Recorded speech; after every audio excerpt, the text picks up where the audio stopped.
Hello aspirants, welcome back to Banking Master. കഴിഞ്ഞ വീഡിയോയിൽ നമ്മൾ SBI ക്ലർക്ക് പ്രിലിംസിൻ്റെ ഒരു പ്രിലിംസ് ഫുൾ ടെസ്റ്റ് നമ്മൾ എടുത്തിട്ടുണ്ടായിരുന്നു. ടെക്സ്റ്റ് ബുക്കിലാണ് ഞാൻ ടെസ്റ്റുകൾ ചെയ്യൽ. അപ്പോൾ അതിൻ്റെ ഒരു വീഡിയോ ഇട്ടിട്ടുണ്ടായിരുന്നു. അതിലെനിക്ക് 80.75 മറ്റാണ് എനിക്ക് മാർക്ക് വന്നിട്ടുണ്ടായിരുന്നത്. അപ്പോൾ ഇത് ഞാൻ എടുത്തത് കഴിഞ്ഞ വർഷത്തെ, അതായത് ലാസ്റ്റ് ഫെബ്രുവരി 2025 നടന്ന മെമ്മറി ബേസ്ഡ് പ്രിലിംസ് ടെസ്റ്റാണ്. മെമ്മറി ബേസ്ഡ് ആണ്. ആ വർഷത്തെയാണിത്. 2025 ഫെബ്രുവരിയിൽ കഴിഞ്ഞ SBI ക്ലർക്കിൻ്റെ പ്രിലിംസിൻ്റെ എക്സാമിൻ്റെ മോക്ക് ടെസ്റ്റാണ് എടുത്തിട്ടുണ്ടായിരുന്നത്. മെമ്മറി ബേസ്ഡ് പ്രിലിംസ് ടെസ്റ്റാണ് എടുത്തത്. അപ്പോൾ അതിൽ എനിക്ക് നല്ല സ്കോർ ചെയ്യാൻ വേണ്ടി പറ്റിയിട്ടുണ്ടായിരുന്നു. അതിലെനിക്ക് 84 ആണ് സ്കോർ ചെയ്യാൻ പറ്റിയത്. 84 ഔട്ട് ഓഫ് 100 ആണ് സ്കോർ ചെയ്യാൻ പറ്റിയത്. ഞാൻ 94 അറ്റംപ്റ്റ് ചെയ്തിട്ടുണ്ടായിരുന്നു. 94 അറ്റംപ്റ്റിൽ 84 ആണ് കറക്റ്റായിട്ട് വന്നിട്ടുള്ളത്. എനിക്ക് 8 ആൻസറാണ് എനിക്ക് നെഗറ്റീവ് വന്നിട്ടുള്ളത്. 8 റോങ് വന്നിട്ടുള്ളത്. അപ്പോൾ 94ൽ 84 മാർക്കാണ് എനിക്ക് സ്കോർ ചെയ്യാൻ വേണ്ടി. പിന്നെ ആക്യുറസി എന്ന് പറയുന്നത് 90 എബോ തന്നെയാണ് ആക്യുറസി. എൻ്റെ ആക്യുറസി എപ്പോഴും 90 എബോ കീപ്പ് ചെയ്യാൻ വേണ്ടി ഞാൻ ശ്രദ്ധിക്കലുണ്ട്. അപ്പോൾ ഇതും 91.49% ആണ് ആക്യുറസി വന്നിട്ടുള്ളത്. പെർസെൻറ്റേജ് 99.08% വന്നിട്ടുള്ളത്. അത്യാവശ്യം നല്ല സ്കോറായിട്ട് തന്നെയാണ് എനിക്ക് തോന്നിയിട്ടുള്ളത്. കട്ട് ഓഫ് അപേക്ഷിച്ച് നോക്കുമ്പോൾ എക്സാം കുറച്ചും കൂടി ഈ ഒരു ടെസ്റ്റ് ചെയ്യുമ്പോൾ കുറച്ചും കൂടി എളുപ്പമായിട്ടാണ് തോന്നിയിട്ടുണ്ടായിരുന്നത്. അപ്പോൾ സെക്ഷൻ വൈസ് നോക്കുകയാണെങ്കിൽ ഫസ്റ്റ് ഇംഗ്ലീഷ് ലാംഗ്വേജ് ആയിരുന്നു ഉണ്ടായിരുന്നത്. ഇംഗ്ലീഷ് ലാംഗ്വേജിൽ എനിക്ക് സ്കോർ ചെയ്യാൻ പറ്റിയത് 20.25 ആണ്. ഇതിൽ അറ്റംപ്റ്റ് കൊടുത്തത് 29 അറ്റംപ്റ്റ്സ് ആണ് ഞാൻ കൊടുത്തിട്ടുണ്ടായിരുന്നത്. 30ൽ ഞാൻ പറഞ്ഞില്ല, ഇംഗ്ലീഷ് ഞാൻ കുറച്ചും കൂടി അറ്റംപ്റ്റ്സ് കൂട്ടിക്കൊടുക്കലുണ്ട്. കാരണം കുറച്ചും കൂടി നമുക്ക് ചിലപ്പോൾ ശരിയാണെന്ന് തോന്നും. അപ്പോൾ അത് ഒരു 2-3 ഞാൻ എന്തായാലും ഒരു ഗസ് വർക്ക് ചെയ്യാറുണ്ട്. പക്ഷേ ശരിക്കുള്ള എക്സാമിന് മാക്സിമം അങ്ങനെ ചെയ്യാണ്ടിരിക്കാൻ നോക്കാറുണ്ട്, ശ്രമിക്കാറുണ്ട്. പക്ഷെ വീട്ടിൽ ചെയ്യുമ്പം ഞാൻ കുറച്ചും കൂടി കുറച്ച് അങ്ങോട്ടും ഇങ്ങോട്ടും എന്നുള്ള ഒരു 90% ഒരു 80% ഉറപ്പുള്ള ആൻസറൊക്കെ ഞാൻ ഗസ് വർക്ക് ചെയ്യാറുണ്ട് മോക്ക് ടെസ്റ്റിൽ. അപ്പോൾ ഇതും 30ൽ 20 ഒരു ക്വസ്റ്റ്യൻ മാത്രമേ ഞാൻ വിട്ടിട്ടുള്ളൂ. 29 അറ്റംപ്റ്റ് ചെയ്തിട്ടുണ്ടായിരുന്നു.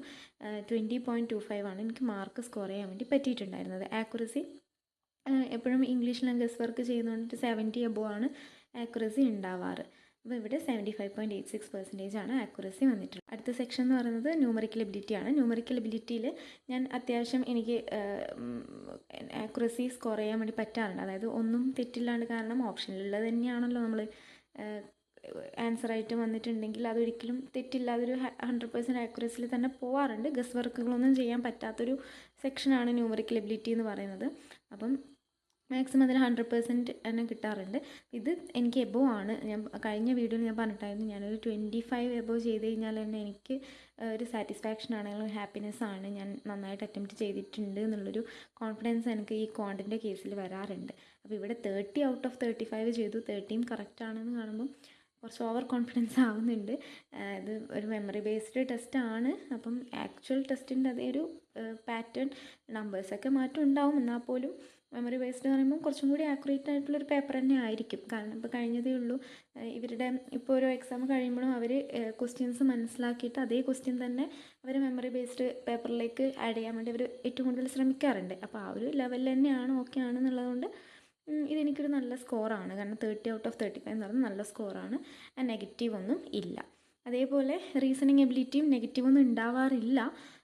പക്ഷേ തെറ്റിപ്പോയാൽ തന്നെ ഒന്നോ മറ്റേ തെറ്റിപ്പോറില്ല. ഇവിടെ ഒന്ന് തെറ്റാണെന്ന് തോന്നുന്നു. കാരണം ഒന്ന് തെറ്റുന്നത് ഒന്നിക്കിൽ ആൽഫ ന്യൂമറിക് സീരീസ് വരുമ്പോഴാണ് നെഗറ്റീവ് ഉണ്ടാവുക, അല്ലെങ്കിൽ മീനിങ് ഫുൾ വേർഡ് കണ്ടെത്താൻ പറയുമ്പോൾ നെഗറ്റീവ് വരാം. അതൊക്കെ നമ്മൾ കുറച്ച് അതൊക്കെയാണ് അതിൽ ഗസ് ചെയ്യാനുള്ളത്. ബാക്കി പസിൽസ് ഒന്നും ഗസ് ചെയ്യാൻ പോവാറില്ല. അത്രയ്ക്ക് കുറച്ചും കൂടി 2-3 കേസ് വെച്ച് ചെയ്തിട്ട് ഒരു കേസ് ശരിയാണ് എന്ന് തോന്നുമ്പോഴാണ് നമ്മൾ കുറച്ചും കൂടി ഗസ് വർക്കിൽ പോവുക. അല്ലാത്ത പക്ഷം അധികം ഗസ് വർക്കിനൊന്നും റീസണിങ്ങിനും സമയം കിട്ടാറില്ല. അതൊന്നാമത്തെ കാര്യം. കറക്റ്റ് ചെയ്ത് കിട്ടിയാൽ മാത്രമേ ഞാൻ റീസണിങ്ങും കൊടുക്കാറുള്ളൂ. ഗസ് വർക്കിന് അധികം പോകാറില്ല. പക്ഷേ നെഗറ്റീവ് വരുന്നത് ആൽഫ ന്യൂമറിക് സീരീസ് ആയിരിക്കാം, അല്ലെങ്കിൽ ഏതെങ്കിലും മീനിങ് ഫുൾ വേർഡിൻ്റെ ലെറ്റർ അങ്ങനെ എന്തെങ്കിലും ആയിരിക്കാം. അത് മാത്രമേ തെറ്റിപ്പോവാറുള്ളൂ സ്പീഡൊക്കെ നോക്കുമ്പോൾ. അപ്പോൾ ഇവിടെ ഒന്നാണ് തെറ്റുണ്ടാവുക. ഒന്ന് തെറ്റിയതുകൊണ്ടാണല്ലോ 34 മാർക്കിൽ നിന്ന് 0.25 മാർക്ക് മൈനസ് ചെയ്തിട്ട് 33.75 ആണ് റീസണിങ് എബിലിറ്റിയിൽ കിട്ടിയിട്ടുള്ളത്. അപ്പോൾ എനിക്ക് പൊതുവേ റീസൺ സെക്ഷണൽ മോക്ക് ചെയ്യുമ്പോഴും റീസണിങ് എബിലിറ്റി എന്ന് പറയുന്നത് ഞാൻ മാസ്റ്റേർഡ് ആണ് എന്ന് എനിക്ക് തോന്നാറുണ്ട്. കാരണം എല്ലാത്തിലും നല്ല മാർക്ക് കിട്ടാറുണ്ട്. റീസണിങ് എനിക്ക് കുറച്ചും കൂടി എനിക്ക് പെർഫോം ചെയ്യാൻ പറ്റുന്ന ഒരു ഏരിയ ആയിട്ടാണ് എനിക്ക് റീസണിങ് തോന്നിയിട്ടുള്ളത്. ഈ ഒരു ടൈമിനുള്ളിൽ പ്രാക്ടീസ് വഴിയാണ് ഈ ഒരു ടൈമിനുള്ളിൽ ഇത്രയും പറ്റിയത്. ആദ്യമൊന്നും ചെയ്യാൻ പറ്റുന്നുണ്ടായിരുന്നില്ല, പക്ഷേ പിന്നെ പ്രാക്ടീസ് ചെയ്ത് കഴിയുമ്പോൾ ഇമ്പ്രൂവ്മെൻറ്റ് ഏറ്റവും കൂടുതൽ എനിക്ക് കണ്ടത് റീസണിങ് എബിലിറ്റിയിലാണ് പ്രാക്ടീസ് വഴി. ക്വാണ്ട് ഞാൻ അങ്ങനെ പ്രാക്ടീസ് ചെയ്യാറില്ല, ഇംഗ്ലീഷ് പിന്നെ ഒട്ടും ചെയ്യാറില്ല. കൂടുതലും ഈ വായിച്ച് കേട്ട അറിവ് വെച്ച് അങ്ങനൊരു ഗ്രാമർ ബേസ്ഡ് മാത്രമേ ഞാൻ ഇംഗ്ലീഷ് അറ്റംപ്റ്റ് കൊടുക്കാറുള്ളൂ. ഫിൽ ഇൻ ദ ബ്ലാങ്ക്സ് ഒക്കെ, ക്ലോസ് ടെസ്റ്റ് ഒക്കെ അങ്ങനെ ചെയ്യാറുള്ളൂ. അല്ലാണ്ട് പഠിച്ച് ചെയ്യുന്നതൊന്നും ചെയ്തിട്ടില്ല ഇതുവരെ. ന്യൂമറിക്കൽ എബിലിറ്റി ആണെങ്കിൽ കൺസെപ്റ്റ് അറിയാം, ആ ഒരു 20 മിനിറ്റ് സമയത്തിനുള്ളിൽ ചെയ്യാൻ പറ്റുന്ന കാര്യങ്ങൾ മാത്രമാണ് ന്യൂമറിക്കൽ എബിലിറ്റിയും ചെയ്യാൻ പറ്റുന്നത്. അപ്പോൾ റീസണിങ് ആണ് കുറച്ചും കൂടി എനിക്ക് എൻ്റെ ഏരിയ എന്ന് തോന്നുന്നൊരു സെക്ഷൻ എന്ന് പറഞ്ഞാൽ റീസണിങ് ആണ്. അപ്പോൾ അതിലെനിക്ക് 35 ഔട്ട് ഓഫ് 35 അറ്റംപ്റ്റ് ചെയ്യാൻ പറ്റാറുണ്ട്. മോക്ക് ടെസ്റ്റ് ചെയ്യുമ്പോൾ പിന്നെ ആക്ച്വൽ ടെസ്റ്റ് ചെയ്ത് കഴിഞ്ഞാലേ ലെവൽ എന്താണെന്ന് മനസ്സിലാവാൻ വേണ്ടി പറ്റും. അപ്പോൾ ഇപ്പോൾ ഓവറോൾ എന്ന് പറയുന്നത് 84 ഔട്ട് ഓഫ് 100 ആണ്. ഇവരിവിടെ ടെക്സ്റ്റ് ബുക്ക് കൊടുത്തിരിക്കുന്ന കട്ട് ഓഫ് എന്ന് പറയുന്നത് 60 to 63 ആണ് അവർ കട്ട് ഓഫ് കൊടുത്തിരിക്കുന്നത്. OBC കട്ട് ഓഫാണ്. ഞാൻ കാറ്റഗറി ഇവിടെ സെലക്ട് ചെയ്തിട്ടുണ്ട്. ജനറലും എനിക്ക് തോന്നുന്നു 63 തന്നെയാണെന്ന് തോന്നുന്നു, ഞാൻ നോക്കിയിട്ടില്ല. 60 to 63 ആണ് അവർ കട്ട് ഓഫ് പറഞ്ഞിട്ടുള്ളത്. അപ്പോൾ എനിക്ക് 84 എന്ന് പറയുമ്പം ഈ ഒരു കട്ട് ഓഫ് നോക്കുമ്പം ഇത് 20 മാർക്കിൻ്റെ അടുത്ത് എബോ ആണ്. കട്ട് ഓഫ് പറയുമ്പോൾ 63 ഒക്കെ നോക്കുമ്പം 21 മാർക്ക് എബോ കിട്ടിയിട്ടുണ്ട്. അപ്പോൾ പൊതുവെ ടെക്സ്റ്റ് ബുക്കിലുള്ള മോക്ക് ടെസ്റ്റ് ചെയ്യുമ്പോൾ എനിക്ക് അത്യാവശ്യം സ്കോർ ചെയ്യാൻ വേണ്ടി പറ്റാറുണ്ട്. അതേപോലെ അറ്റംപ്റ്റ്സ് കൊടുത്തതും ഈ പ്രാവശ്യം കൂടുതലാണ്. ഞാൻ ഇത്രയും അറ്റംപ്റ്റ് കൊടുക്കാറില്ല ആ ഒരു സമയത്തിനുള്ളിൽ കൊടുക്കുമ്പം അത്ര അറ്റംപ്റ്റ് പോയി എന്നൊന്നും നമുക്ക് അറിയുന്നില്ല. ലാസ്റ്റ് എക്സാം കഴിഞ്ഞ് അനാലിസിസ് വരുമ്പം കൗണ്ട് ചെയ്ത് നോക്കുമ്പോഴാണ് നമ്മൾ അറ്റംപ്റ്റ്സ് കാണാം. അല്ലാണ്ട് എക്സാമിൻ്റെ ഇടയ്ക്ക് ഒരു ഐഡിയ ഉണ്ടാവും. ഇപ്പോൾ ഇംഗ്ലീഷ് ഞാൻ ഒരു ഐഡിയ വെച്ച് പോകുന്നത് ഒരു 25 ക്വസ്റ്റ്യൻ അറ്റംപ്റ്റ് ചെയ്യണം എന്ന് വിചാരിച്ചിട്ടാണ് ഞാൻ പോവുക. എബോവ് 20 എങ്കിലും 20 to 25 അറ്റംപ്റ്റ് ചെയ്യണം എന്നുള്ള രീതിയിലാണ് എക്സാമിന് പോവുക, അല്ലെങ്കിൽ മോക്ക് ടെസ്റ്റ് എഴുതാം. ന്യൂമറിക്കലും ഈ ക്ലർക്ക് ലെവലിലാണെങ്കിൽ ഞാൻ ന്യൂമറിക്കൽ കൊടുത്തിരിക്കുന്നത് 20 ഇതേ റേഞ്ച് തന്നെയാണ്, 20 to 25 തന്നെയാണ് ഞാൻ കൊടുത്തിരിക്കുന്ന റേഞ്ച്. PO ലെവലാണെങ്കിൽ ഇത്ര അറ്റംപ്റ്റ് എനിക്ക് പോകാൻ വേണ്ടി പറ്റാറില്ല മാക്സിമം. ഇപ്പം ഞാൻ കഴിഞ്ഞ IBPS PO ആയാലും ന്യൂമറിക്കൽ SBI PO ആയാലും എനിക്ക് ക്വാണ്ട് എനിക്ക് കുറച്ചും കൂടി ടഫ് സെക്ഷൻ ആയിരുന്നു. അപ്പോൾ അറ്റംപ്റ്റ്സ് എനിക്ക് കൂടുതൽ കൊടുക്കാൻ വേണ്ടി പറ്റിയിട്ടില്ലായിരുന്നു. അപ്പോൾ ഞാൻ മനസ്സിൽ വിചാരിച്ച് പോവുക 20 to 25 കൊടുക്കണം എന്നുള്ള രീതിയിലാണ് ഞാൻ പോവുക. ഇനി റീസണിങ് എബിലിറ്റി ആണെങ്കിൽ ഞാൻ 35 തന്നെ അറ്റംപ്റ്റ് ചെയ്യാൻ വേണ്ടി ശ്രമിക്കാറുണ്ട്.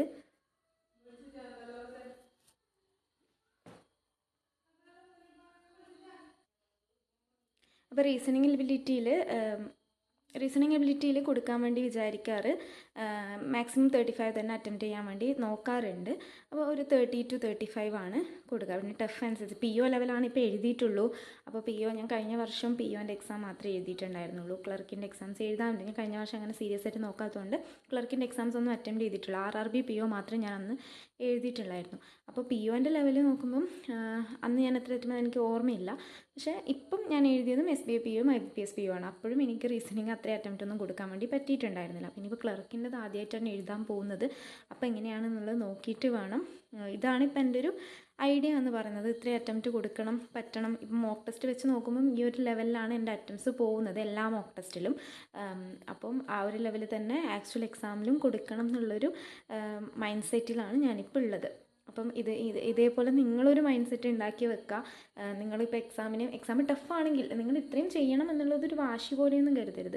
ചിലപ്പോൾ നിങ്ങൾക്ക് ചെയ്യാൻ പറ്റില്ലെങ്കിൽ അടുത്ത സെക്ഷൻ അത് ബാധിക്കാനൊന്നും ചെയ്യരുത്. കാരണം നിങ്ങളിപ്പോൾ ഇംഗ്ലീഷിൽ ഫസ്റ്റ് നമുക്ക് ഇംഗ്ലീഷാണ് ഉണ്ടാവാന്നുണ്ടെങ്കിൽ ഇംഗ്ലീഷ് നിങ്ങളൊരു 20 അറ്റംപ്റ്റ് ചെയ്ത് കഴിയുമ്പോൾ തന്നെ നിങ്ങൾ 20 ചെയ്തുള്ളൂ. അപ്പോൾ എനിക്ക് ന്യൂമറിക്കലിൽ കുറച്ചും കൂടി അറ്റംപ്റ്റ് ചെയ്യണം എന്ന് വിചാരിച്ചു കഴിഞ്ഞാൽ ന്യൂമറിക്കലിൽ നിങ്ങൾ കൊണ്ടുപോയി ന്യൂമറിക്കൽ അങ്ങനെ ഗസ് വർക്ക് ചെയ്യാൻ പറ്റാത്തതുകൊണ്ട് നിങ്ങൾ അത്രയും അറ്റംപ്റ്റ് കൊടുക്കില്ലായിരുന്നു. ഇനിയിപ്പോൾ ഇതിലിപ്പം ഇംഗ്ലീഷ് നിങ്ങൾ 20, ന്യൂമറിക്കൽ നിങ്ങൾക്ക് ഒട്ടും ചെയ്യാൻ പറ്റുന്നുണ്ട് ഒരു 15 ചെയ്തില്ലെങ്കിൽ നിങ്ങൾ ബാക്കി എല്ലാ ഗസ് വർക്കും റീസണിങ്ങിൽ കൊണ്ടുപോയി ചെയ്യരുത്. നിങ്ങൾ അറ്റംപ്റ്റ് കുറഞ്ഞു പോയല്ലോ എന്ന് വിചാരിച്ച് ചെയ്യരുത്.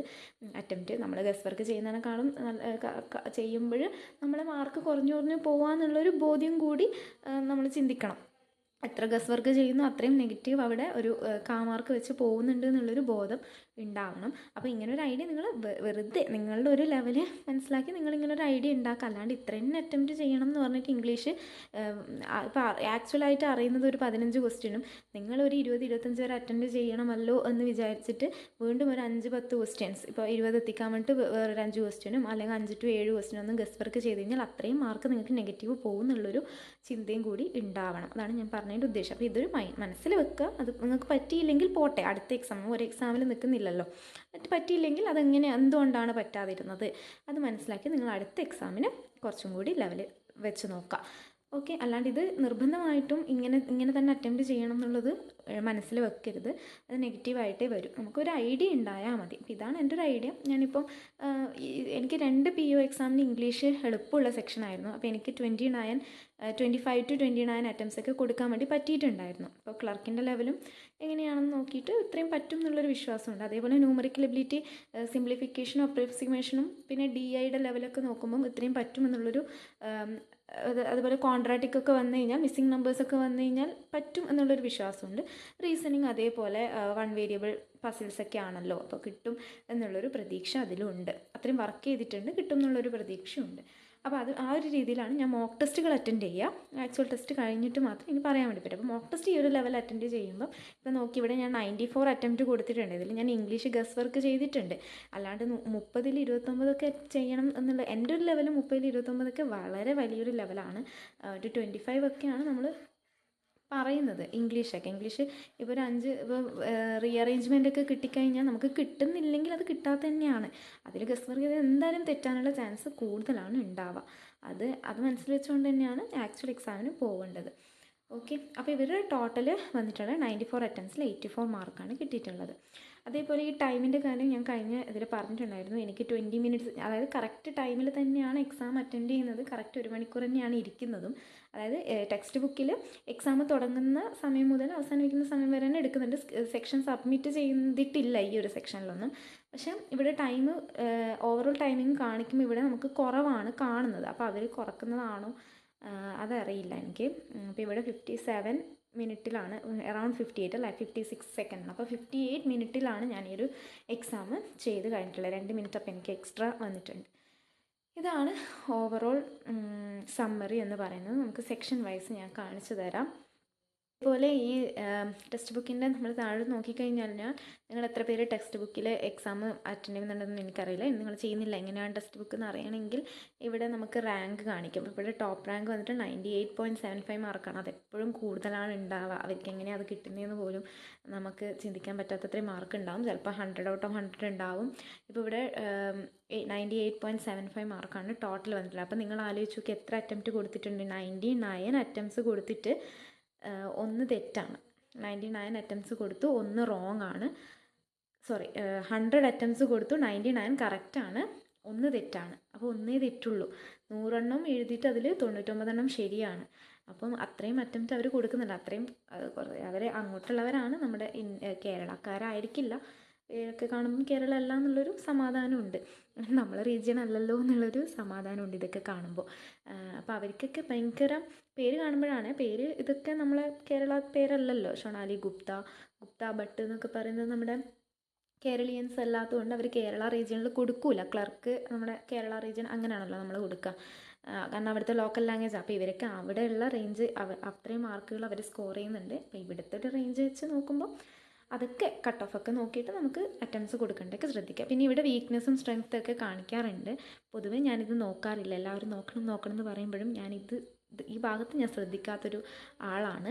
അപ്പോൾ വീക്ക് ചാപ്റ്റേഴ്സും സ്ട്രോങ് ചാപ്റ്റേഴ്സും ഞാൻ അങ്ങനെ നോക്കാറില്ല. കാരണം ഞാൻ വിചാരിച്ചതിനേക്കാളും മാർക്ക് എനിക്ക് കിട്ടിയിട്ടുണ്ടെങ്കിൽ ഞാൻ ഇത് കണ്ട് ഇനി ടെൻഷൻ ആവണ്ടല്ലോ. ഞാനിതിൽ വീക്കാണല്ലേ എന്ന് പറയുമ്പം ഒരു സങ്കടമാണ്. അപ്പോൾ അത് ഞാൻ നോക്കാറില്ല.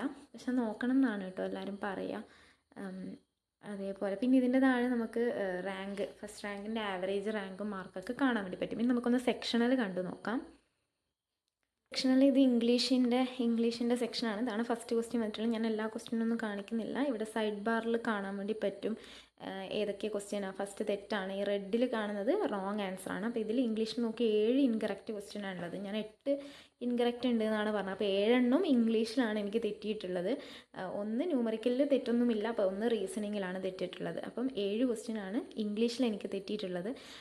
പൊതുവെ തെറ്റുന്നത് എന്താണെന്ന് വെച്ച് കഴിഞ്ഞാൽ ഈ എററാണ് എറർ ഡിറ്റക്ഷൻ നമുക്ക് കാണുമ്പം തെറ്റാണെന്ന് തോന്നും. അപ്പോൾ എറർ ഡിറ്റക്ഷൻ തെറ്റാറുണ്ട്. അത് ഞാൻ എറർ ഡിറ്റക്ഷൻ അധികം ആക്ച്വൽ എക്സാമിന് ചെയ്യാൻ പോവാറില്ല. കാരണം നമ്മൾ വിചാരിക്കുന്ന തെറ്റായിരിക്കില്ല ശരിക്കുള്ള തെറ്റ് എന്ന് പറയുന്നത്. നമുക്ക് ഗസ്സാണ് അവിടെ. അത് നമുക്ക് ഒരു 50-50 ചാൻസാണ് അവിടെ ഉണ്ടാവുക. എൻ്റെ കാര്യത്തിൽ 50 ഉണ്ടാവില്ല. അപ്പോൾ എറർ ഡിറ്റക്ഷൻ ചെയ്യാൻ പോയില്ല. പക്ഷേ ഈ മോക്ക് ടെസ്റ്റുകളിൽ കാണുന്ന എറർ ഡിറ്റക്ഷനൊക്കെ ചെറുതായിരിക്കും. ഇപ്പം നെയ്തർ നോർ വേറിൻ്റെ അടുത്ത് നെയ്തർ ഓറ് കൊടുത്തിട്ടുണ്ടാവും.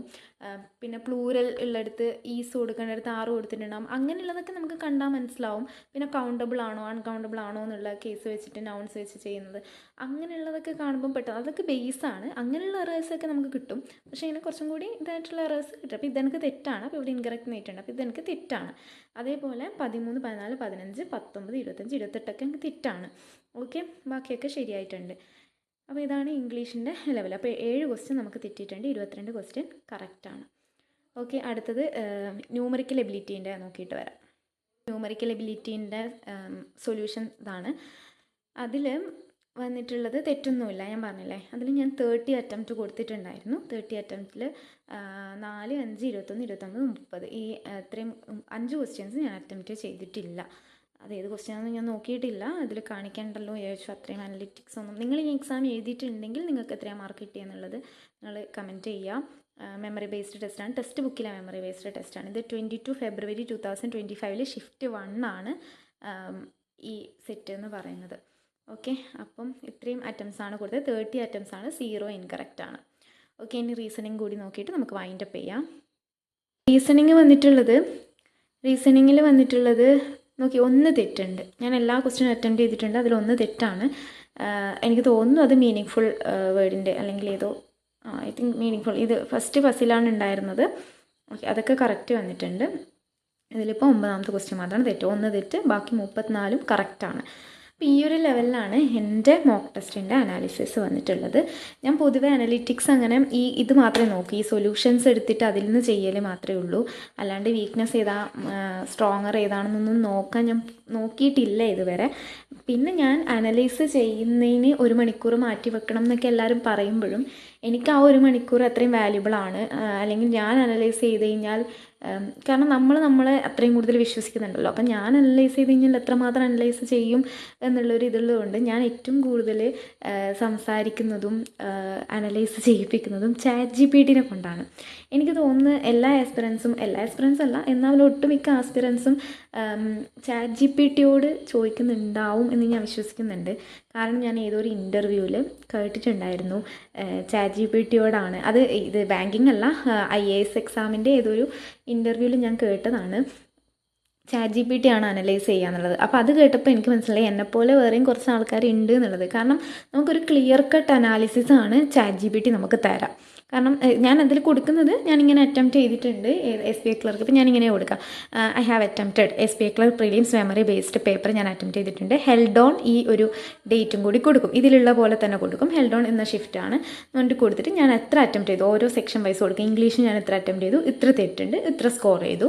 ന്യൂമറിക്കൽ എബിലിറ്റിയും ഇത്ര അറ്റംപ്റ്റ് ചെയ്തു, ഇത്ര തെറ്റുണ്ട്, ഇത്ര സ്കോർ കിട്ടി. റീസണിങ് അതേപോലെ കൊടുക്കും.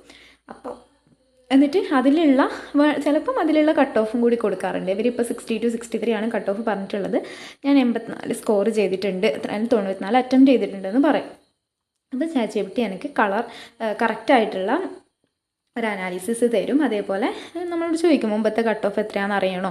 അപ്പം എല്ലാ എക്സാംസും തലയിലുള്ളത് കൊണ്ട് നമുക്ക് ഓരോ എക്സാമിൻ്റെയും കഴിഞ്ഞ വർഷത്തെ കട്ട് ഓഫ് എത്രയാണ് അല്ലെങ്കിൽ കട്ട് ഓഫ് പാറ്റേൺ എത്രയാണെന്നുള്ളതൊന്നും എപ്പോഴും ഓർമ്മ നിൽക്കണം എന്നില്ല. ഇപ്പോൾ പെട്ടെന്ന് ചോദിക്കുമ്പോൾ SBI ക്ലർക്കിന് എത്രയായിരുന്നു കഴിഞ്ഞ വർഷം കട്ട് ഓഫ് എന്ന് പറഞ്ഞു കഴിഞ്ഞാൽ എനിക്ക് ഓർമ്മ വരില്ല.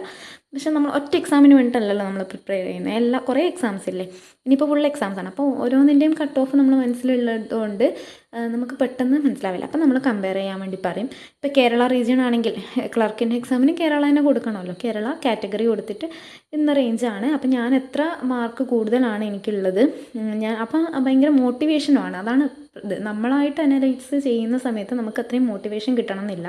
നമുക്ക് ഞാൻ മാർക്ക് കുറഞ്ഞിട്ടാണ് അനലൈസ് ചെയ്യാൻ പോകുന്നതെങ്കിൽ ഞാൻ ഭയങ്കര ഡൗൺ ആയിരിക്കും. പിന്നെ പഠിക്കാനോ അല്ലെങ്കിൽ അടുത്ത മോക്ക് എടുക്കാനോ അടുത്ത സെക്ഷണൽ മോക്ക് എടുക്കാനോ ഉള്ളൊരു മനക്കരുത്ത് ഉണ്ടാവില്ല. അയ്യോ എനിക്കിന്ന് കിട്ടിയില്ലല്ലോ എന്നുള്ളൊരു സങ്കടത്തിലായിരിക്കും ഉണ്ടാവുക. പക്ഷേ ചാറ്റ് ജി പി ടിയോട് കൊടുത്ത സമയത്ത് ചാറ്റ് ജി പി ടി നമ്മൾ കുറച്ചും കൂടി മോട്ടിവേറ്റ് ചെയ്യും. മാർക്ക് കുറവാണെങ്കിൽ ചാറ്റ് ജി പി ടി ഒന്നും കൂടി മോട്ടിവേറ്റ് ചെയ്യും. കറക്റ്റ് നമുക്ക് കട്ട് ഓഫിനേക്കാളും മാർക്ക് എത്രയോ കൂടുതലാണെന്നുണ്ടെങ്കിൽ ഭയങ്കരത്തിൽ നമ്മളെ അപ്രിഷ്യേറ്റ് ചെയ്യും. നമ്മൾ അപ്രിഷ്യേറ്റ് ചെയ്യുന്നത് വളരെ വലിയൊരു കാര്യമല്ലേ. അപ്പം നമ്മൾ ഭയങ്കരത്തിൽ അപ്രിഷ്യേറ്റ് ചെയ്യും ചാറ്റ് ജി പി ടി. അപ്പോൾ നിങ്ങളതൊന്ന് ട്രൈ ചെയ്ത് നോക്കണം. അത് എക്സ്പീരിയൻസ് ചെയ്യേണ്ട ഒരു കാര്യമാണ്. നമ്മൾ ഭയങ്കരത്തിൽ അപ്രിഷ്യേറ്റ് ചെയ്യും. അപ്പം നിങ്ങളൊരു ബാങ്കർ ആണ് എന്നുള്ള ഒരു ബാങ്കിങ് ആസ്പിറൻ്റ് ആണ് എന്നുള്ളൊരു മൈൻഡായിരിക്കും ചാറ്റ് ജി പി ടിക്ക് പിന്നെ ഉണ്ടാവുക. അപ്പം നമ്മളിപ്പോൾ എന്ത് ചോദിച്ചു കഴിഞ്ഞാലും ആ ഒരു രീതിയിലാണ് നമ്മൾ ട്രീറ്റ് ചെയ്യുക ചാറ്റ് ജി പി ടി. അപ്പം ഞാൻ ഏറ്റവും കൂടുതൽ ഞാൻ വീട്ടിൽ നിന്ന് തന്നെ പഠിക്കുന്നൊരു കുട്ടിയാണ്. അപ്പോൾ എനിക്കങ്ങനെ മെൻറ്ററില്ല, ആരോട് ചോദിക്കണം എന്നറിയില്ല. എൻ്റെ അനാലിസിസ് ഇത്ര മതിയോ, ഇത്ര അറ്റംപ്റ്റ് കൊടുത്താൽ മതിയോ, ഇത്ര തെറ്റ് എനിക്കുണ്ട്, ഇത് കൂടുതലാണോ, ഇതൊക്കെ എനിക്ക് ചോദിക്കാൻ ഒരാൾ ഇല്ല. അങ്ങനെ ഇല്ലാത്തവർക്ക് ചാറ്റ് ജി പി ടി ഉണ്ടാവും. അപ്പോൾ അതൊന്ന് ട്രൈ ചെയ്ത് നോക്കുക എല്ലാവരും. ഇനിയിപ്പം നമുക്ക് എക്സാമിന് ഡേറ്റ് വന്നത് എല്ലാവരും അറിഞ്ഞിട്ടുണ്ടാവില്ലേ. അത് ഞാൻ കമ്മ്യൂണിറ്റി പോസ്റ്റായിട്ട് ഇട്ടിട്ടുണ്ടായിരുന്നു. 20-ാം തീയതി, 21-ാം തീയതി, 27-ാം തീയതിയാണ് നമ്മുടെ എക്സാം വന്നിട്ടുള്ളത്. അപ്പം കഴിഞ്ഞത്തെ IBPS PU ആയാലും SBPU ആയാലും ഈ ഫസ്റ്റ് എക്സാം ഡേറ്റൊന്നും അധികം ഈ ഫസ്റ്റ് എക്സാം ഡേറ്റിന് ആർക്കും എക്സാം ഉണ്ടായിരുന്നില്ല. SBPU ആയാലും ഫസ്റ്റ് ഡേറ്റ് ഉണ്ടായിരുന്നില്ല. IBPS PU 17th ഉണ്ടായിരുന്നു. ഓഗസ്റ്റ് 17th അത് ഉണ്ടായിരുന്നില്ലല്ലോ. എനിക്ക് ഓഗസ്റ്റ് 23, 24 ആണ് ഷിഫ്റ്റ്. 23 ആയിരുന്നു എൻ്റെ ഷിഫ്റ്റ് ഉണ്ടായിരുന്നത്. 17th ആയിരിക്കും എക്സാം നടത്തിയില്ല എന്നാണ് പറയുന്നത്. അപ്പോൾ അതേപോലെ ഇപ്പോൾ ഇതും 20-ലായിരിക്കും ഉണ്ടാവില്ലായിരിക്കാം, പറയാൻ പറ്റില്ല. 21-ഉം 27-ഉം ആയിരിക്കും എക്സാം ഉണ്ടാവാൻ തോന്നുന്നു. ഓക്കെ, അപ്പം എത്രയും പെട്ടെന്ന് അഡ്മിറ്റ് കാർഡ് വരുന്നതായിരിക്കും. എല്ലാവരും സൈറ്റിൽ കയറി നോക്കാം. ഞാൻ എൻ്റെ കമ്മ്യൂണിറ്റി പോസ്റ്റായിട്ട് ഇടുന്നതായിരിക്കും, ഉറപ്പായിട്ട് ഇടുന്നതായിരിക്കും. അപ്പോൾ അതും കൂടി അപ്ഡേറ്റ് ആയിട്ട്, അപ്പോൾ അത് കിട്ടണമെങ്കിൽ സബ്സ്ക്രൈബ് ചെയ്യാം. അതേപോലെ ബെൽ ബട്ടൺ ഓൺ ചെയ്ത് വെക്കാം നോട്ടിഫിക്കേഷൻ വരാൻ വേണ്ടിയിട്ട്. അതേപോലെ നിങ്ങൾക്ക് ഇനി എന്ത് വീഡിയോ ആണ് വേണ്ടത്, നിങ്ങളൊരു കറൻ്റ്ലി നിങ്ങളൊരു ആസ്പിറൻ്റ് ആണെങ്കിൽ അത് എന്നെ അറിയിക്കുക, കമൻ്റായിട്ട് അറിയിക്കുക. ഓക്കെ, അപ്പോൾ താങ്ക് യു. അടുത്ത വീഡിയോ ആയിട്ട് കാണാം. Okay, by.